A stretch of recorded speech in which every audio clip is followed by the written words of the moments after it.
Hi.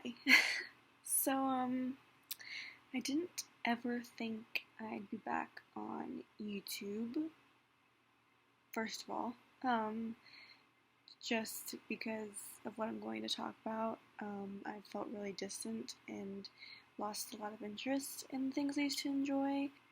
For the past 4 years, well, it'll be 4 years in the end of September, I have felt so alone. Some of you may not have ever heard of it, which I'd never heard of it until like a week or two ago. I'm going to be talking about depersonalization and derealization. If you knew me before this started happening, I was a lot more outgoing. I talked a lot more. I could make friendships a lot easier. There were some things for the old Lauren that I don't miss. I have a lot of symptoms which I will name off for you.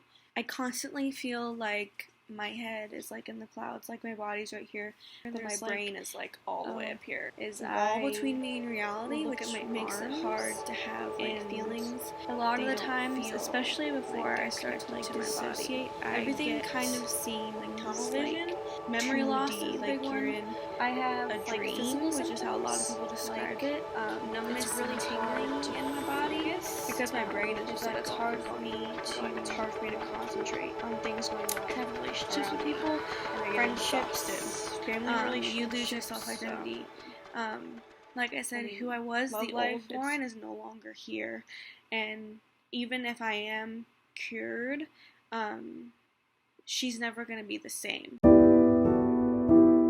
It was September 2013 when I moved to San Francisco to go to school and pursue my dream career of acting and singing.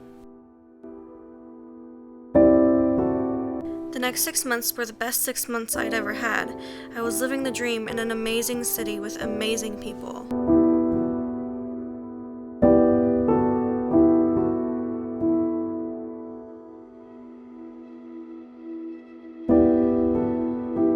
But on March 6, 2014, the night before I turned 19, that all changed.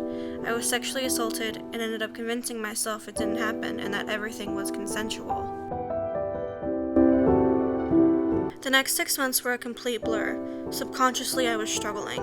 I became impulsive. I was skipping class. I was acting out. At the same time, I had met some amazing new friends and fell in love. It all felt out of control.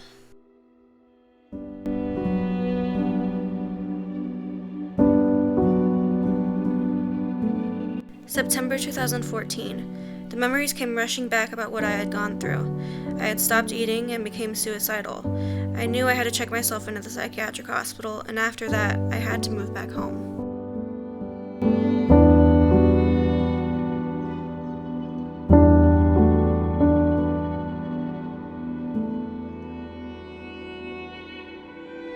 And so the 7-year countdown begins. It would be 7 years before I felt like I was present. It would be 7 years until I found myself again. 7 long, painful, terrifying, confusing, and depressing years.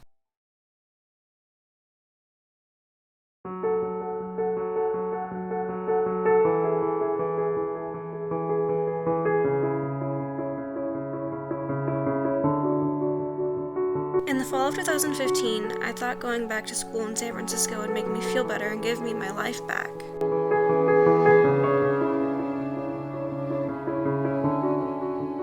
I tried so hard to enjoy myself and find myself again, but I couldn't do it.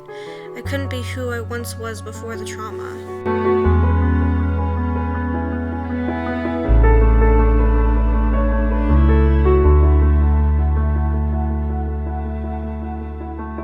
I had started talking to my doctor about feeling like I was in a fog. This led to multiple medication adjustments because we assumed that was the issue, but nothing worked.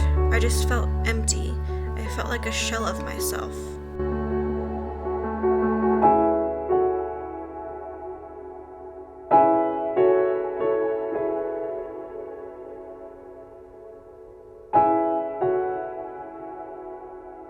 After the school year ended in May 2016, I decided to move back home again and move to North Carolina with my family. For a while, it was just a new treatment team, but same outcome. No one could figure out what this fog was, and we just decided it was depression, even though most of the time I didn't necessarily feel sad, but I just kept on living as best as I could. I was watching a mental health video about dissociation, and the person in the video started describing depersonalization and derealization. It was like a light bulb went off in my head. I knew this was what was happening to me. I wasn't alone. I wasn't crazy. This disconnection between me and myself and the disconnection between me and my environment, it all made sense. Immediately I spoke with my therapist about it, and she agreed, but didn't think she had the qualifications to diagnose a dissociation disorder. While I finally understood what was wrong with me, the grounding techniques and the meditation and all the coping skills just weren't working. Essentially, my brain was protecting me from the world and didn't know how to let me be free. It was constant.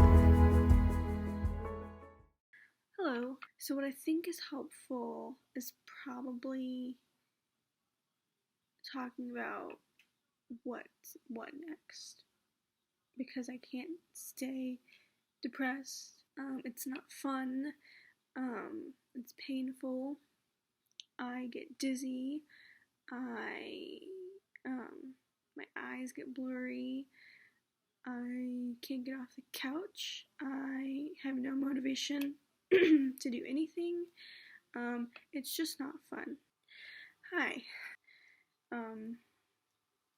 Right now I'm getting into new medicine, and so my body's getting used to it, and so it's even worse right now. But I was happy and I was fine earlier, and all of a sudden everything just went to shit, basically.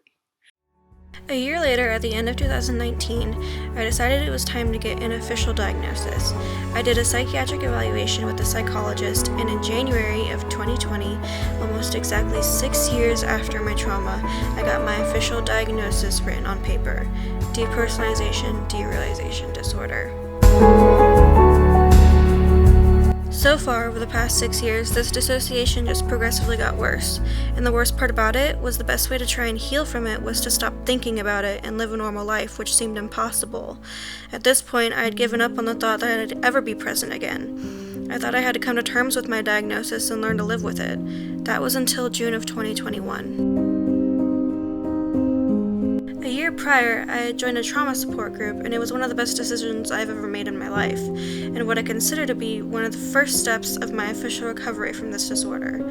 After a year of attending this group, and after a lengthy conversation with my therapist, I decided it was time to find a trauma therapist who knew about dissociation disorders.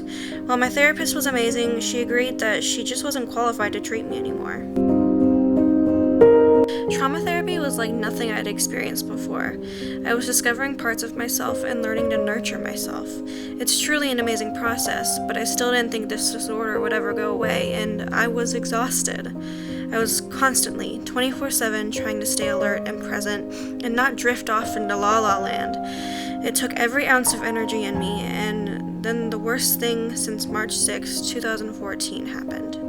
My girlfriend got COVID, and our chances of making it were slim.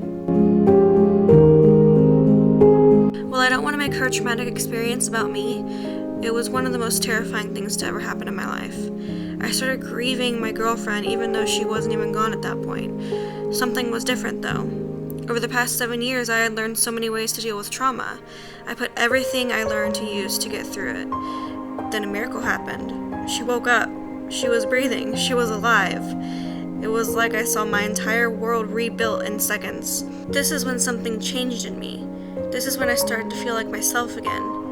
I was still dissociated, but I was learning to speak my truth and be myself. Slowly, my mood started to get better. I felt a lot happier. I started talking more, and people were actually saying I was funny, which I hadn't heard in years. Then one day I was laying in bed, and I realized I felt really weird. I sit up and I look around, and I noticed that things seemed more clear.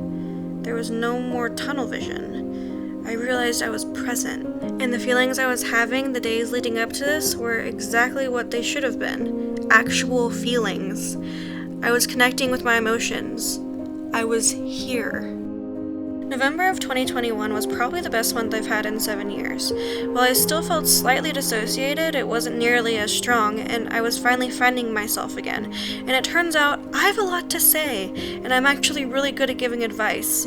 I was finally free from being trapped inside my own mind, and it was amazing and terrifying and exhilarating and overwhelming all at the same time. 7 years. I spent 7 years trapped inside my own head. And if you learn anything from what I've said, I hope it's that you're not your trauma. You're not a lost cause. You can be happy. And while we'll always have bad or upsetting moments, things always get better, at least for a little while. Nothing will ever be as painful as being trapped inside my own head. And damn it, I'm ready to live my life again.